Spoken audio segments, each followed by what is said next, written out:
नमस्कार, news 8 India आप देख रहे हैं। मैं हूं आपके साथ कृष्णा यादव और आज हमारे साथ समाजवादी पार्टी के लोहिया वाहिनी के राष्ट्रीय उपाध्यक्ष केशव प्रसाद यादव जी हैं, जो महाराष्ट्र के कल्याण ग्रामीण से आते हैं और महाराष्ट्र में चुनाव होने वाला विधानसभा का। तो हम समझते हैं इस बार समाजवादी पार्टी जिस तरह से उत्तर प्रदेश में लोकसभा के चुनाव में 37 सीटें जीते और इंडिया अलायंस के साथ 43 सीटें जीतकर संसद भवन में जो एक दबदबा बनाने का काम किया है समाजवादी पार्टी ने, तो अब महाराष्ट्र का चुनाव होने जा रहा विधानसभा की।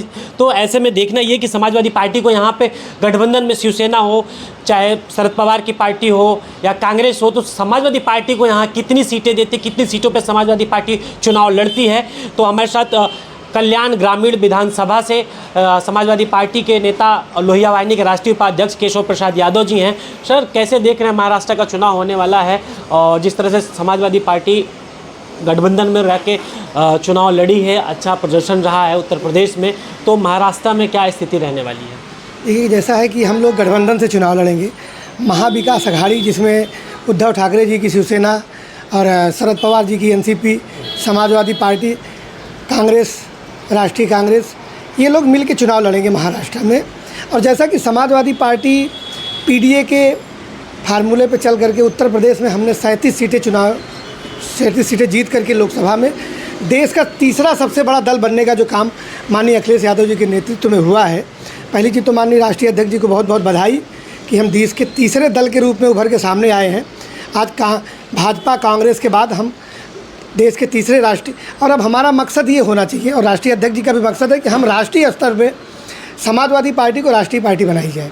तो अभी सितंबर या अक्टूबर में यहाँ महाराष्ट्र में चुनाव होंगे। तो उस चुनाव में जो हमारे प्रदेश के मुखिया हैं जनाब आबू आसिम आजमी साहब, जो यहाँ के विधायक भी हैं, तीसरी बार लगातार विधायक हैं एक विधानसभा से। इसके पहले वो दो जगह से विधायक थे।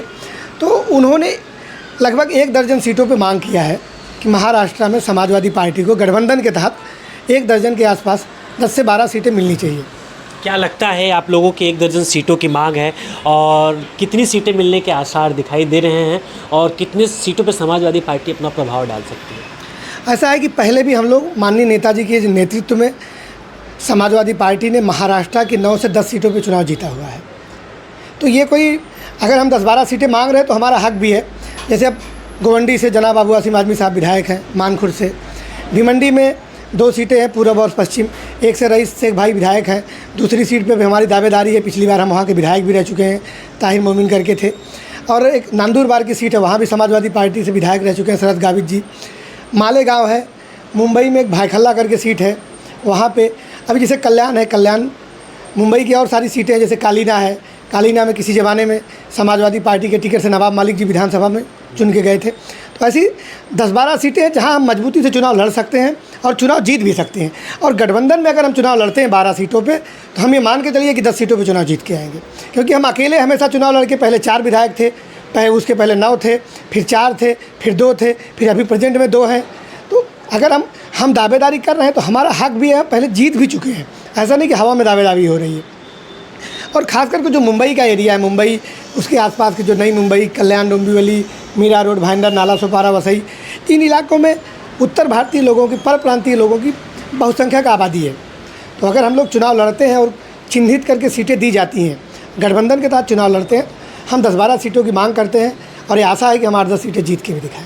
केशव जी, लोकसभा के चुनाव में जिस तरह से पीडीए समाजवादी पार्टी ने पीडीए पखवाड़ा चलाया, पीडीए फार्मूले पे टिकट वितरण हुआ, पीडीए फार्मूले पे चुनाव लड़ा गया, संविधान बचाओ, संविधान मंथन का कार्यक्रम किया गया, तो ऐसे में महाराष्ट्र का सियासी समीकरण क्या कहता है? यहाँ पे किस फार्मूले पे आप लोग चुनावी मैदान में उतरने की तैयारी कर रहे हैं?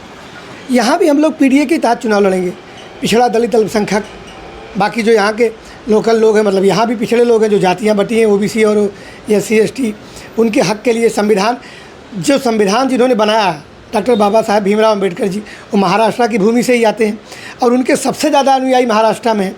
आज अगर संविधान बचाने की लड़ाई है तो ये महाराष्ट्र के स्वाभिमान की भी लड़ाई है। और हम लोग महाराष्ट्र में हैं, तो महाराष्ट्र में अगर हमारी सरकार आती है, महाविकास अघाड़ी की सरकार आती है, माननीय उद्धव ठाकरे साहब के नेतृत्व में सरकार बनती है और शरद पवार जी के नेतृत्व हम लोग आगे बढ़ते हैं, कांग्रेस के नेतृत्व में आगे बढ़ते हैं, तो ये मान के चलिए कि हम लोग संविधान की भी रक्षा करेंगे और पीडीए के तहत ही चुनाव लड़ा जाएगा। बीजेपी को यहाँ पे आप कैसे देखते हुए? बीजेपी गठबंधन की सरकार है महाराष्ट्र में और बीजेपी डबल इंजन की सरकार है, विकास की बात करते हैं, तो कैसे आप उनको देखते हैं? देखिए, बीजेपी को महाराष्ट्र में मैंडेट नहीं मिला था। बीजेपी ने तोड़फोड़ की राजनीति की, एनसीपी को तोड़ा, शिवसेना को तोड़ा, माननीय उद्धव ठाकरे साहब के साथ गद्दारी की और बाला साहब ठाकरे जी की बनी बनाई विरासत को तोड़ा। तो यहाँ के जो लोग हैं, जो महाराष्ट्र से अपना स्वाभिमान जोड़ के रखते हैं, उनमें नाराज़गी है बीजेपी के प्रति। ठीक है, सत्ता में वो हैं, अलग बात है, लेकिन सत्ता के खिलाफ नाराज़गी है। सत्ता तो जोड़ तोड़ के बनाई गई है, चुनाव होगा सब सामने आ जाएगा। बीजेपी यहाँ पे इस बार सत्ता में किसी भी हालत में नहीं आएगी। और जो लोग पार्टियाँ तोड़ करके गए हैं, वो अगर चुनाव हो जाए, चुनाव सामने ये 2 महीने बाद होगा, सारे के सारे विधायक चुनाव हारेंगे, क्योंकि वो अपने सिंबल पे शरद पवार जी के नाम पे, बाला साहब ठाकरे जी के नाम पे चुनाव जीत के आए थे। तो अगर वो दोबारा चुनाव क्षेत्र में जाएंगे तो किस मुँह से जाएंगे? और उनके ऊपर तमाम आरोप है, उन्होंने पैसे लेके पक्ष बदला, सब कुछ सारे आरोप हैं, तो वो चुनाव जीत के नहीं आएंगे। इसलिए सरकार तो वैसे भी अल्पसंख्यक की अल्प बहुमत में है, लेकिन ठीक है, सेंट्रल में उनकी सरकार है, सारा सिस्टम उनके पास है, इसलिए सेंट्रल में एनडीए की सरकार है, गठबंधन से सरकार बनी। तो हम ये जानना चाहते हैं, तो चुनाव तो सितंबर अक्टूबर में होना है, तो समाजवादी पार्टी यहाँ पे अभी कुछ दिन पहले जितने सांसद जीते हैं वो भी आए थे, 37 सांसद आए थे, उनका सम्मान किया गया। अखिलेश यादव जी भी लगातार बॉम्बे बीच बीच में दौरा कर रहे हैं। महाराष्ट्र को लेके एक्टिव मूड में है समाजवादी पार्टी, किस तरह से रणनीति आप लोग बना रहे हैं? देखिए, जहाँ तक समाजवादी पार्टी का बात है, समाजवादी पार्टी उत्तर प्रदेश के बाद अगर देश के किसी भी राज्य में सबसे बड़ा गठबंधन, सबसे मजबूत स्थिति में है तो वो महाराष्ट्र है। हम महाराष्ट्र में आज की तारीख में सब उत्तर प्रदेश के बाद सबसे ज़्यादा मजबूत स्थिति में, और हम कई 2-3 दशक से लगातार महाराष्ट्र में हम चुनाव जीत रहे हैं। हमारे मतलब मैंने आपको बताया भी कि कभी 2, कभी 4, कभी 9, तो ऐसे हमारे विधायक चुन के आ रहे हैं। तो जहाँ तक अगर हमको राष्ट्रीय पार्टी बनना है, तो भाई यूपी के बाद सबसे ज़्यादा मजबूत हम महाराष्ट्र में हैं, तो हमें सबसे ज़्यादा जोर तो महाराष्ट्र पे ही देना पड़ेगा। और एक बार हम महाराष्ट्र में पाँव जमा लिए तो इसके बाद गुजरात है, बगल में और सारे राज्य है, एमपी है, राजस्थान है।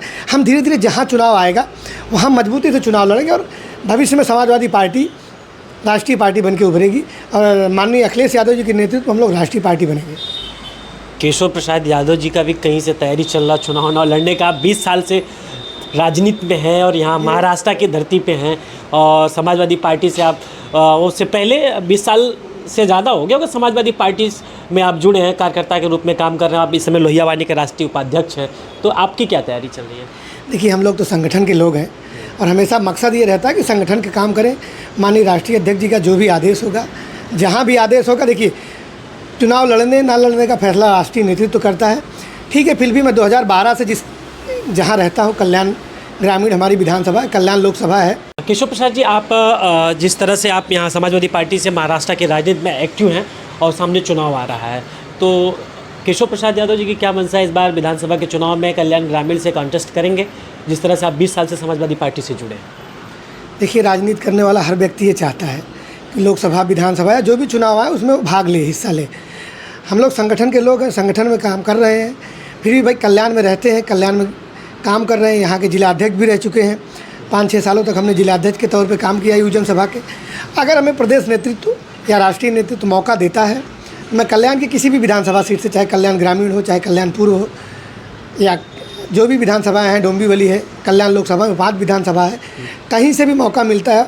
और गठबंधन के तहत हम ये चाहेंगे कि समाजवादी पार्टी कम से कम कल्याण की भी किसी एक सीट पर चुनाव लड़े, क्योंकि यहाँ भी परप्रांतियों की बहुसंख्यक आबादी है। हमें भी अगर एक सीट पे मौका मिलेगा, हमें या किसी और को भी, जिसको भी संगठन उचित समझे, मौका देता है, तो हम लोग मजबूती से चुनाव लड़ेंगे। और मुंबई में जहाँ जहाँ भी समाजवादी पार्टी चुनाव लड़ेगी, पूरे महाराष्ट्र में हम लोग मजबूती से दावेदारी करके चुनाव लड़ेंगे और चुनाव जीत करके समाजवादी पार्टी को इस बार एक मजबूत स्थिति में महाराष्ट्र में खड़ा करेंगे। और आने वाली सरकार जो भी बनेगी उसमें समाजवादी पार्टी की प्रमुख भूमिका होगी। आपने बहुत सारे चुनाव देखे और जब चुनाव आता है तो लोग विकास की बात करते हैं, मुद्दे की बात करते हैं, लेकिन जब चुनाव जीत जाने के बाद, चुनाव खत्म होने के बाद न वो विकास दिखता, न वो मुद्दा दिखता है। तो ऐसे में आप लोग किन मुद्दों को लेकर जनता के बीच में जाएंगे और किन मुद्दों पे चुनाव लड़ेंगे, और अगर मौका मिला तो उनकी आवाज़ उठाने का विधानसभा में काम करेंगे? देखिए, बहुत सारे मुद्दे बहुत सारे हैं। जब जैसे जैसे समय आएगा उन मुद्दों पे, यहाँ के बहुत सारे मुद्दे हैं जो चल रहे हैं। जनाब अबू आसिम आज़मी साहब हमेशा विधानसभा में, और हमारे दूसरे विधायक जो हैं रईस शेख साहब हमेशा विधानसभा में यहाँ के लोकल जो इशूज़ हैं, जो यहाँ के लोकल लोगों के साथ, लोकल लोगों की प्रॉब्लम है, चाहे वो आरक्षण की बात हो, चाहे वो नौकरियों की बात हो, चाहे प्राइवेट सेक्टर में नौकरियों की बात हो, तो हम लोग उसके लिए हमेशा संघर्ष कर रहे हैं। जो हमारे परप्रांतीय भाई आते हैं तो उनके स्वाभिमान, सुरक्षा, इस लोगों के लिए भी हमेशा हम लोग संघर्ष करते रहते हैं। समाजवादी पार्टी हमेशा सड़क से लेकर सदन तक संघर्ष करती रहती है, उनको भी उचित न्याय मिले, जो उनको समुचित, क्योंकि पूरा देश जिस तरह से देश में अभी तो धीरे धीरे ख़त्म हो गया, पहले बहुत सारा वामनस्य था, भाषा को लेकर के, जाति को लेकर के। अब राजनीति चल रही है, लोग लड़ रहे हैं। हम लोग भी जो मुद्दे हैं उन मुद्दों पे चुनाव लड़ेंगे। सबसे बड़ा मुद्दा तो आरक्षण और पीडीए है, संविधान बचाने वाला मुद्दा है। आरक्षण को लेके एक चीज़ देखा गया कि महाराष्ट्र में जब कोई भी आंदोलन हुआ है तो बहुत बड़ा आंदोलन होता है, वैसा आंदोलन किसी भी स्टेट में देखने को नहीं मिलता। तो ऐसे में जो पीडीए का फार्मूला है, जो आरक्षण की बात है, जाति जनगणना की बात है, संविधान बचाओ, संविधान मंथन की बात है, क्या उस चीज़, उन मुद्दों पे यहाँ के लोग वोट करेंगे कि मुद्दा और कोई और होता है कि चुनाव आते हैं तमाम सारे मुद्दे आते हैं, धर्म की बात होती है, पाकिस्तान खालिस्तान की बात होती है, जात मजहब की बात होती है, तो महाराष्ट्र का चुनाव कैसा होता है? देखिए, जहाँ तक मैं भी 20-25 साल से महाराष्ट्र में हूँ, यहाँ जाति वगैरह का मुद्दा बहुत कम चलता है। यहाँ लोगों का मतलब लोग नीतियों के आधार पर वोटिंग करते हैं। जैसे बाला साहब ठाकरे साहब की जो नीतियाँ थी, शरद पवार की जो नीतियाँ थी पिछड़ों के प्रति, जो यहाँ के मराठा लोगों के प्रति उनकी जो नीतियाँ थी, संविधान थे, जिस हिसाब से जो उनके हक और अधिकार की लड़ाई लड़ रहे थे हम लोग, उन्हीं पे चुनाव लड़ा जाता है। और बाबा साहब अम्बेडकर को मानने वाले लोग महाराष्ट्र में सबसे अधिक है। 35% के आसपास जो आबादी है वो बाबा साहब अम्बेडकर को मानने वाले लोगों की है। मानता तो पूरा देश है, लेकिन उनके समाज, जिस समाज से वो आते थे, उन लोगों की है। और बाबा साहब अम्बेडकर की कर्मभूमि, जन्मभूमि महाराष्ट्र रही है। यहाँ बहुत बड़े बड़े आंदोलन हुए हैं, उनके साथ भी जो अछूत और छूत की जो बुराई थी उस पर उन्होंने संघर्ष किया। तो महाराष्ट्र क्रांतिकारियों की धरती रही, आंदोलन की धरती रही है। और आने वाला चुनाव ये साबित भी करेगा कि महाराष्ट्र से भारतीय जनता पार्टी को लोग भगाएंगे और जो ये जाति और धर्म की राजनीति है इसे तौबा लेंगे।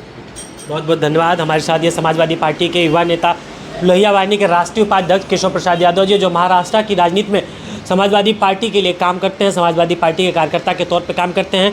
और ये साफ तौर पे कहना, जिस तरह से समाजवादी पार्टी काफ़ी लंबे समय से, नेताजी के समय से महाराष्ट्र में कॉन्टेस्ट कर रही है, कभी 9 विधायक, कभी 4, कभी 5, हमेशा समाजवादी पार्टी के यहाँ विधायक रहे। आज भी यहाँ पे समाजवादी पार्टी के 2 विधायक हैं। महाराष्ट्र में चुनाव होने वाला है और जिस तरह से इंडिया अलायंस और समाजवादी पार्टी गठबंधन लगातार हर स्टेट में समाजवादी पार्टी अपना परफॉर्मेंस दिखा रही है और गठबंधन में शामिल हो रही है। जिस तरह से इनका दावा है कि यहाँ से 10 से 12 सीट समाजवादी पार्टी गठबंधन में समाजवादी पार्टी को मिलेगी गठबंधन द्वारा। अब देखना यही है कि अब कोर कमेटी के जो बैठक होगी, इंडिया अलायंस को जो मीटिंग होगी, उसमें समाजवादी पार्टी कितने सीटों पे दावा पेश करती है, कितनी सीटें गठबंधन समाजवादी पार्टी को देती है। लेकिन एक इतिहास रहा समाजवादी पार्टी, एक समय था कि यहाँ से 9-9, 10-10 विधायक हुआ करते थे।